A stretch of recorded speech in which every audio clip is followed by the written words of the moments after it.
Em uma pequena cidade do litoral do Paraná, onde o mar encontra a Mata Atlântica e a neblina parece esconder segredos antigos, nasceu uma das histórias mais inquietantes da crônica policial brasileira. Guaratuba, conhecida por suas belas paisagens e pelo clima tranquilo, viu sua rotina ser completamente transformada quando um crime brutal deu origem a uma narrativa que atravessaria décadas. Antes mesmo de todas as respostas aparecerem, rumores começaram a se espalhar pelas ruas. Histórias sobre rituais, magia negra, feitiçaria e supostos cultos ocultos passaram a dominar as conversas em praças, mercados e jornais. Pouco a pouco, o medo deu lugar à imaginação, e a imaginação acabou moldando a forma como muitas pessoas enxergavam os acontecimentos. Foi nesse ambiente de tensão que surgiu a expressão que marcaria o caso para sempre: as Bruxas de Guaratuba.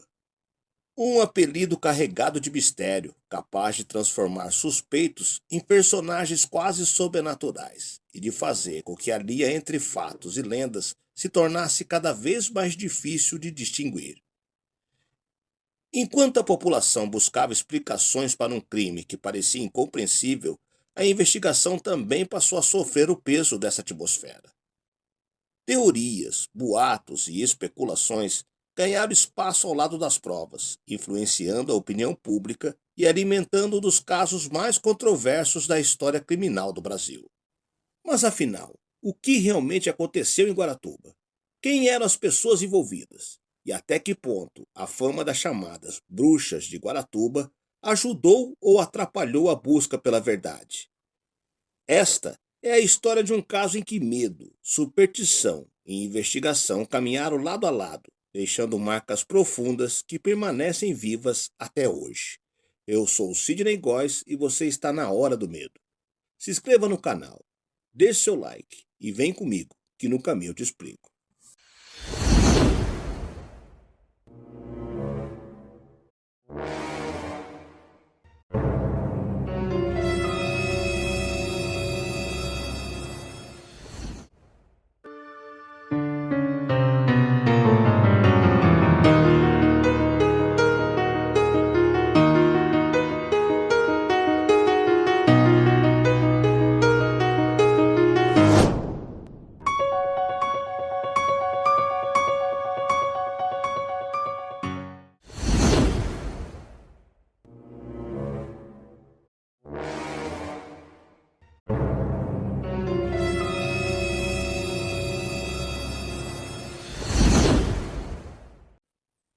Era o dia 6 de abril de 1992, na cidade de Guaratuba, litoral do Paraná. O menino Evandro Ramos Caetano, de apenas 6 anos, saiu de casa, como fazia tantas outras vezes. Para a família, era um dia comum. Ninguém imaginava que seria a última vez que ele seria visto com vida. Quando Evandro não voltou para casa, começaram as buscas. Familiares, vizinhos, amigos e voluntários percorreram ruas, terrenos, áreas de mata e praias na esperança de encontrá-lo.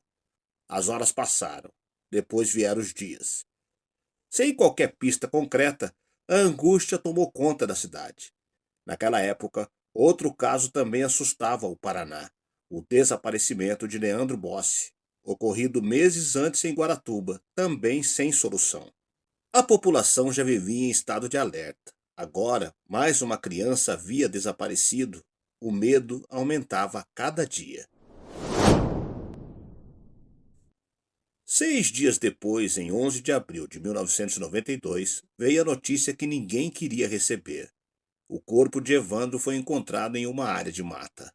A cena era extremamente violenta. Os detalhes do estado do corpo causaram enorme comoção e deram origem a diversas especulações. Rapidamente surgiram rumores de que o crime teria ligação com um suposto ritual de magia. A imprensa passou a acompanhar cada detalhe. A população exigia respostas. A pressão sobre a polícia aumentava a cada dia. Era preciso encontrar os responsáveis. Mas a investigação que viria pela frente seria tão controversa quanto o próprio crime. Enquanto a polícia ainda buscava respostas, um antigo temor voltou a circular entre os moradores de Guaratuba. Muito antes do caso Evandro, A cidade já era cercada por histórias envolvendo supostas bruxas, médios e praticantes de rituais esotéricos. Eram relatos transmitidos ao longo dos anos, misturando crenças populares, lendas urbanas e histórias que ganharam força com o passar do tempo. Alguns moradores acreditavam que existiam pessoas envolvidas com práticas ocultistas na região. Outros afirmavam que tudo não passava de boatos, alimentados pelo medo e pelo desconhecido. Independentemente do que era verdadeiro ou não, essas histórias já faziam parte do imaginário da cidade. Com o desaparecimento de Evandro e principalmente após a descoberta de seu corpo, os rumores se espalharam rapidamente. Muitas pessoas passaram a relacionar o crime às antigas histórias sobre rituais e às chamadas bruxas de Guaratuba. Naquele momento, porém, não existiam provas que sustentassem essas suspeitas. Ainda assim, o clima de medo e comoção fez com que essas teorias ganhassem espaço nas conversas entre moradores, nas reportagens da época e, posteriormente, nas investigações. Foi nesse ambiente de pressão que a polícia iniciou uma das investigações mais controversas da história criminal brasileira. Com a enorme repercussão do caso, a Polícia Civil intensificou as investigações. Entre os investigadores estava Luiz Carlos de Oliveira, conhecido nacionalmente como Delegado Tigrão. Pouco tempo depois, a polícia anunciou que havia solucionado o caso. Os suspeitos eram pessoas conhecidas da cidade. Entre elas estava Celina Abage, esposa do então prefeito de Guaratuba. Também foi presa sua filha, Beatriz Abage. Outros moradores também acabaram acusados de participação no crime. Segundo a versão apresentada pela investigação, Evandro teria sido morto durante o ritual de magia. A notícia causou enorme repercussão. Muitos acreditaram que o caso estava resolvido, mas esse seria apenas o começo de uma longa batalha judicial. Depois das prisões, alguns acusados confessaram participação no crime. As declarações pareciam confirmar a versão da polícia. Entretanto, pouco tempo depois, essas mesmas pessoas voltaram atrás. Todas afirmaram que haviam sido torturadas para confessar um crime que diziam não ter cometido. Relataram agressões físicas, ameaças e intensa pressão psicológica. As denúncias mudaram completamente os rumos do caso. A partir daquele momento, a principal dúvida deixou de ser apenas quem matou Evandro. A pergunta passou a ser outra. As confissões eram verdadeiras ou haviam sido arrancadas mediante violência? Essa questão acompanharia todo o processo judicial nas décadas seguintes. O processo se tornou extremamente complexo. Ao longo dos anos ocorreram recursos, novos julgamentos, anulações de decisões e discussões sobre a validade das provas. Especialistas apontavam contradições. Advogados contestavam os métodos utilizados durante a investigação. Promotores defendiam que existiam elementos suficientes para sustentar as acusações. Enquanto isso, familiares da vítima buscavam justiça. Já os familiares dos acusados afirmavam que seus parentes eram inocentes. O caso dividia opinião dentro e fora dos tribunais. Com o passar dos anos, diversos jornalistas passaram a estudar profundamente o processo. Documentos foram analisados, gravações vieram à tona, novas entrevistas foram realizadas. Esses materiais reacenderam o debate sobre possíveis erros cometidos durante a investigação. As denúncias de tortura ganharam ainda mais força quando gravações divulgadas anos depois pareciam reforçar os relatos apresentados pelos acusados. Mesmo assim, muitas perguntas continuaram sem respostas definitivas. O verdadeiro autor do crime foi identificado? As condenações foram justas? A investigação seguiu todos os procedimentos corretos? São questões debatidas até hoje.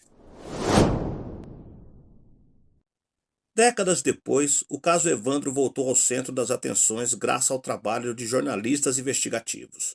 Livros, podcast e uma série documental apresentaram documentos inéditos e reconstruíram toda a cronologia do processo. Uma nova geração passou a conhecer essa história, e muitos brasileiros perceberam que o caso era muito mais complexo do que imaginavam. Mais do que um crime brutal, o caso Evandro se tornou um símbolo das discussões sobre investigações policiais, obtenção de provas direitos dos acusados e o funcionamento da justiça. Mais de 30 anos se passaram. O assassinato de Evandro Ramos Caetano continua sendo lembrado como um dos episódios mais impactantes da história criminal brasileira. Independentemente das diferentes interpretações sobre o processo, uma certeza permanece: uma criança perdeu a vida de forma trágica. Sua família sofreu uma dor irreparável e o caso deixou marcas profundas na sociedade brasileira. Até hoje, o caso Evandro desperta debates, estudos e novas análises. Talvez algumas respostas jamais sejam conhecidas, mas compreender essa história é também refletir sobre a importância de investigações rigorosas, do respeito ao devido processo legal e da busca permanente pela verdade. E você, depois de conhecer todos esses fatos, acredita que o caso foi realmente solucionado ou ainda existem perguntas sem resposta? Obrigado por assistir ao vídeo até o final. Se você gosta de histórias reais, casos misteriosos e investigações que marcaram a história, deixe seu comentário dizendo o que achou desse caso e inscreva-se no canal para acompanhar os próximos vídeos.